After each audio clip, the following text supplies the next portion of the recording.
Kumusta kayo mga kaibigan? Sa bidyong ito, ipapakita ko sa inyo kung paano gumawa ng binhi ng vol variela o kabuting saging sa pamamagitan ng direct culture. Una, gagawa muna tayo ng substrate. Hugasan ang mga tuyong dahon ng saging sa malinis na tubig.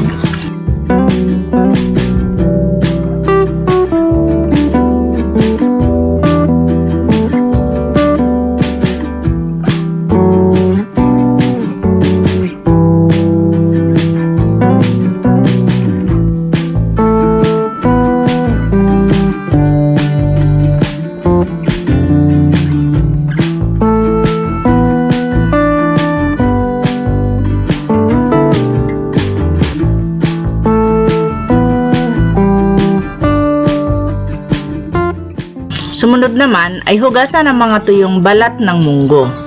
Maaring ipamalit ang kusot at darak kung wala kayong balat ng munggo. Ganito ang hitsura ng mga tuyong dahon ng munggo. Maganda at mabilis ang pagkalat ng mga amag kapag tuyo at hindi sariwa ang mga ginagamit nating substrate.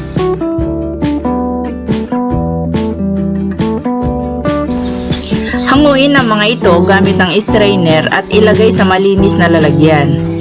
Maaari itong hugasan ng 2 beses upang mabawasan ang mga langgam at dumi na kumapit sa mga ito.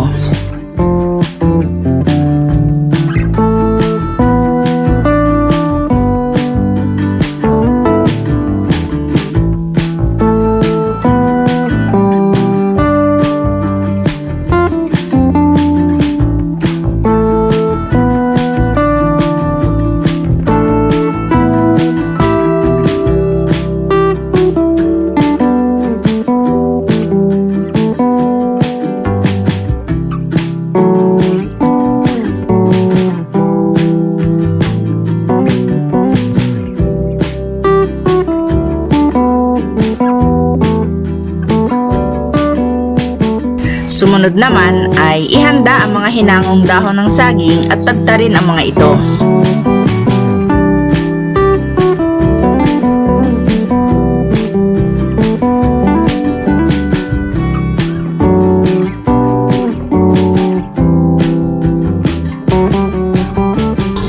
Mga 1/2 inch lang ang haba ng mga saging.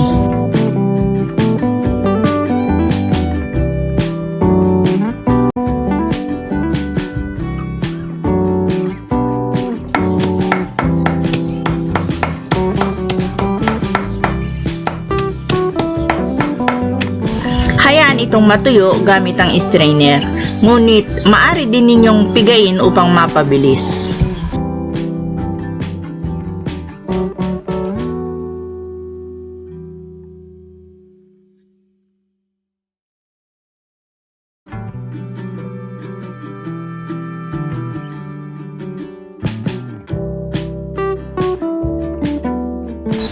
Pahanginan ang mga dahon ng saging at munggo sa lilim na lugar.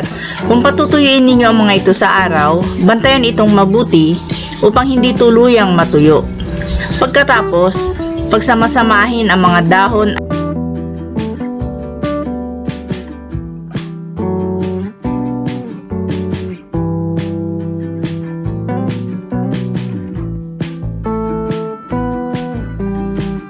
at lagyan ng mga 5 kutsarang asukal.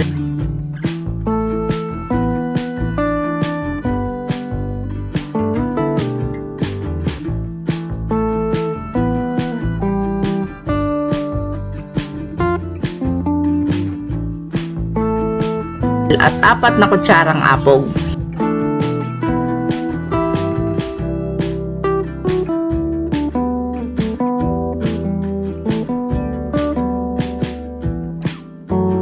Haluin itong mabuti.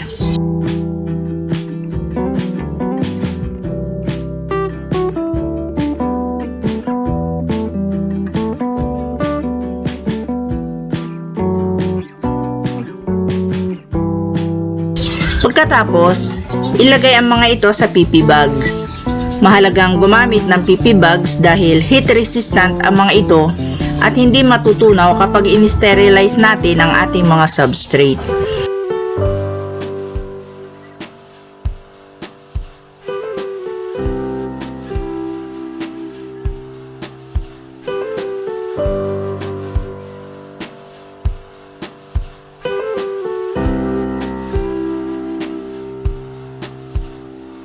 Gumamit ako ng pressure cooker sa pag-i-sterilize at pinakuluan ko ito ng 30 minuto.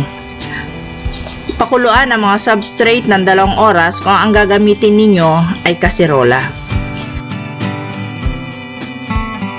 Pagkatapos patuyuin, ihanda ang mga kabuting saging, lamp na may denatured alcohol, ang substrate at kutsilyo. Mag-disinfect din gamit ang alcohol. Kumuha ng kabuti na maganda ang size.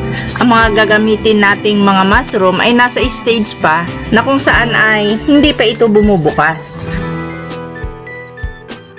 Balatan ang ibabang bahagi nito gamit ang kutsilyo na idinaan sa lamp.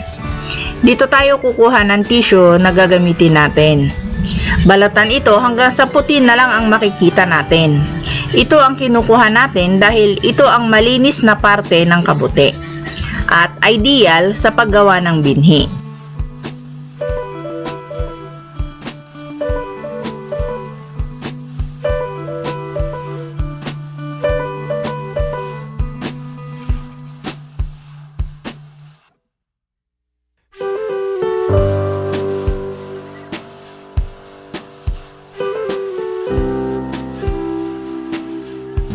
Direkta itong ilagay sa substrate nang hindi hinahawakan ang binalatang parte. Hiwain ang mga ito ng mga 3 hanggang 4 na piraso depende sa laki ng kabuti. Pagkatapos, ikalat ang mga tissue gamit ang kutsilyo. Huwag itong hawakan upang hindi makakuha ng mga mikrobyo na maaring mag-contaminate ng binhi.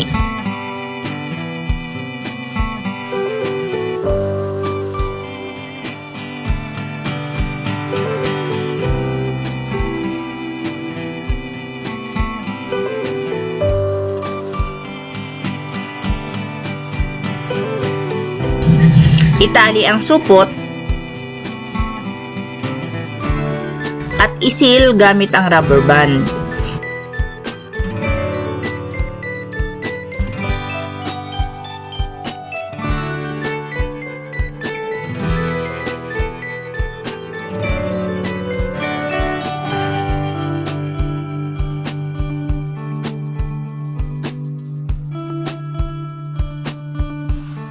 Ilagay ang mga ito sa malamig na parte ng bahay.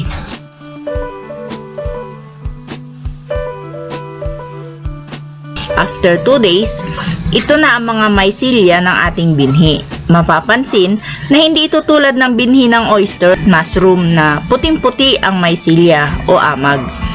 Naghintay muna ako ng 10 days bago ko ito tinanim.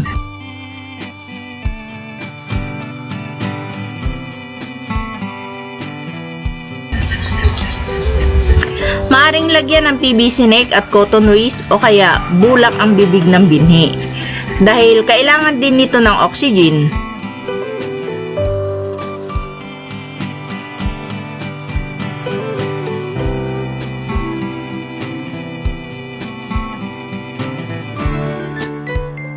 Sarhan ito ng papel at rubber band.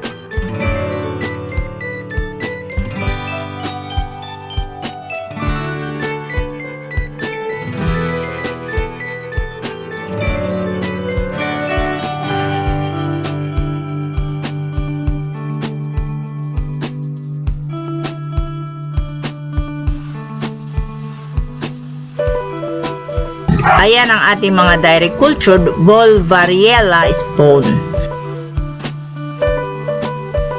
Sinubukan ko itong itinanim sa isang maliit na substrate bed at naghintay ng mga 5 to 8 days. Ayan ang mga pinheads. After 2 days pa ang lumipas, nagkabunga na ang aking substrate bed. Effective ang paggawa ng direct culture spawn at isa rin itong matipid na paraan sa pagpaparami ng binhi. Sana ay natuto kayo sa ating video ngayon.